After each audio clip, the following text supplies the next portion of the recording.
Élisabeth II, née le 21 avril 1926 à Mayfair et morte le 8 septembre 2022 au château de Balmoral, est reine du Royaume-Uni de Grande-Bretagne et d'Irlande du Nord et des autres royaumes du Commonwealth, du 6 février 1952 à sa mort. Dans le monde francophone, elle est souvent désignée comme la reine d'Angleterre, bien que cette appellation soit juridiquement obsolète depuis la fin du Royaume d'Angleterre en 1707. À sa naissance, elle est troisième dans l'ordre de succession au trône après son oncle et son père. En 1936, son oncle devient roi mais abdique quelques mois plus tard, laissant le trône à son frère cadet.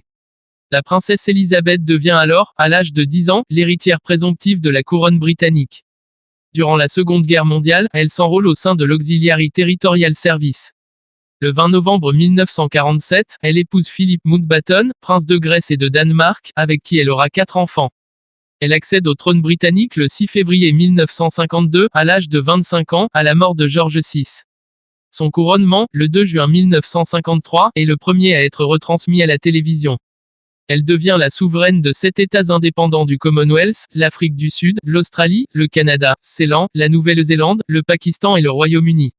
Entre 1956 et 2021, le nombre de ces royaumes diminue, car des territoires obtiennent leur indépendance et certains royaumes deviennent des républiques. En plus de l'Australie, du Canada, de la Nouvelle-Zélande et du Royaume-Uni susmentionnés, Élisabeth II est, en 2022, reine des Antigua et Barbuda, des Bahamas, du Belize, de la Grenade, de la Jamaïque, de Papouasie-Nouvelle-Guinée, de Saint-Christophe et Nieves, de Saint-Vincent et les Grenadines, de Sainte-Lucie, des îles Salomon et des Tuvalu. Au cours d'un long règne où elle voit se succéder 15 premiers ministres britanniques différents, elle effectue de nombreuses visites historiques et supervise plusieurs changements constitutionnels dans ces royaumes, comme la dévolution du pouvoir au Royaume-Uni et le rapatriement de la Constitution du Canada. Elle ne possède ni passeport ni carte d'électeur et c'est la seule habitante autorisée à conduire sans permis. La reine aime les vêtements et les chapeaux très colorés, les courses de chevaux et jouer avec ses chiens de la race Corgi. Elle connaît également des moments difficiles, notamment l'assassinat de l'oncle et mentor du prince Philippe, Lord Mountbatten, en 1979, les séparations et le divorce de 3 de ses enfants en 1992, année qu'elle qualifie d'annus horribilis, la mort de sa belle-fille, Diana Spencer, en 1997, les morts presque simultanées de sa sœur et de sa mère en 2002, ainsi que la mort de son époux en 2021 après plus de 73 ans de mariage.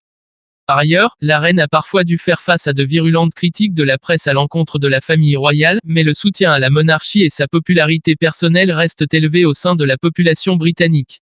Le 9 septembre 2015, elle devient le souverain britannique ayant régné le plus longtemps. Elle aura régné 70 ans, 7 mois et 2 jours, dépassant la durée de règne de son arrière-arrière-grand-mère la reine Victoria, 63 ans, 7 mois et 2 jours. Le 13 octobre 2016, à la suite de la mort du roi de Thaïlande Rama IX, elle devient le souverain régnant depuis le plus longtemps et le plus âgé alors en fonction. Début juin 2022, elle devient le premier monarque de l'histoire du Royaume-Uni à célébrer son jubilé de platine, qui marque le 70e anniversaire de son accession au trône. Elle devient alors la deuxième des monarques de l'ère moderne ayant eu le règne le plus long, derrière le roi de France Louis XIV. Elle meurt 3 mois plus tard, le 8 septembre 2022, à l'âge de 96 ans, son fils aîné lui succède sous le nom de Charles III. Élisabeth rencontre son futur époux, le prince Philippe de Grèce et de Danemark, de 5 ans son aîné, en 1934, et le revoit en 1937. Ils sont cousins issus de germain par le roi de Danemark, Christian IX, et cousins arrière issus de germain par la reine Victoria. Ils se rencontrent à nouveau au Royal Naval College de Dartmouth en juillet 1939. Alors qu'elle n'a que 13 ans, Élisabeth déclare qu'elle est tombée amoureuse de Philippe qui en a 18. Ils commencent à échanger des lettres. Leurs fiançailles sont officiellement annoncées le 9 juillet 1947. Cette relation suscite quelques controverses. Philippe n'est qu'un membre d'une branche cadette de la maison royale de Grèce qui a connu nombre de vicissitudes depuis le début du siècle. De plus, ce prince d'origine étrangère, même s'il est naturalisé à la suite de son service dans la Royal Navy durant la Seconde Guerre mondiale, n'est pas fortuné. Certaines de ses sœurs ont en outre épousé des princes allemands proches du parti nazi. Marion Crawford écrit « Certains des conseillers du roi considéraient qu'il n'était pas suffisamment bien pour elle. Il était un prince sans maison ou au royaume. » Certains documents appuyaient clairement et fortement sur les origines étrangères de Philippe. Des biographies ultérieures avancent que la mère d'Élisabeth se serait initialement opposée à l'union, qualifiant même Philippe de 1. À la fin de sa vie, elle indique toutefois à son biographe Tim Hild que Philippe est un gentleman anglais. Lors de ses vœux de Noël, Élisabeth II confia que le prince Philippe lui manque énormément. Voici un extrait du discours.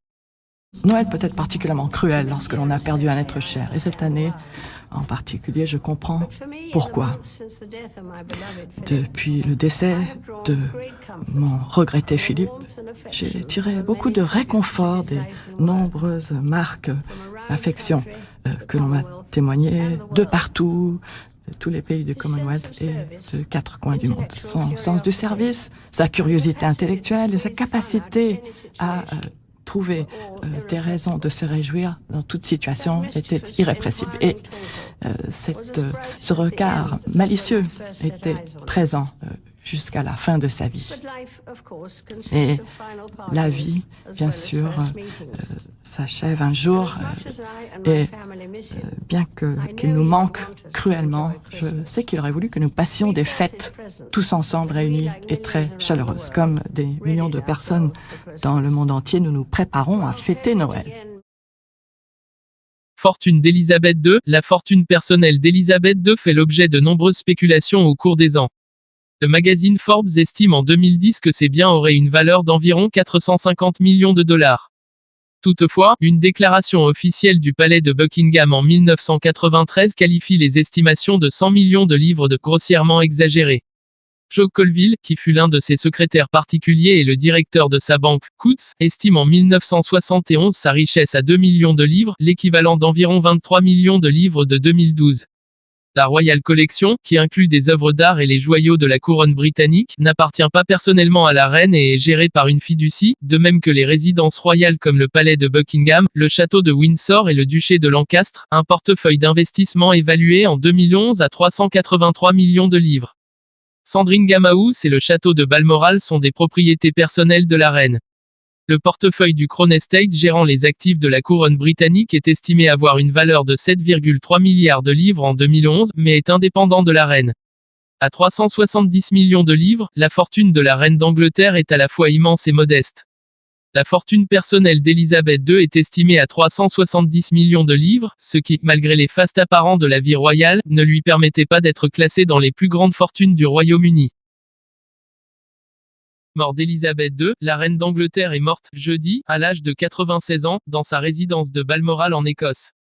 Monarque de 15 nations et chef du Commonwealth, Élisabeth II a régné pendant 7 décennies. Le drapeau britannique a été mis en berne au palais de Buckingham et les hommages affluents du monde entier. Désormais, les Britanniques entonneront, avant chaque rencontre sportive ou cérémonie officielle, God Save the King, une version masculinisée de l'hymne national. Une habitude qui sera sans doute difficile à prendre pour les Britanniques, qui chantaient « God Save the Queen » depuis 1952. Le prince Charles, 73 ans, devient automatiquement le nouveau souverain du pays en vertu de la maxime latine « Le roi ne meurt jamais ». Son accession au trône après 70 ans de patience constitue un record dans l'histoire de la monarchie britannique. Nous vous laissons avec ces hommages touchants des États-Unis et du Canada. So here's the thing, the Inflation Reduction Act. Okay, all right. Well, okay, so that's been confirmed. Okay, the royal family. So as I said earlier, you know, our hearts and our thoughts go to the family members of the Queen, goes to the people of United Kingdom. She was one of my favorite people in the world, and I will miss her so. She was our Queen for almost half of Canada's existence, and she had an obvious, deep, and abiding love and affection for Canadians.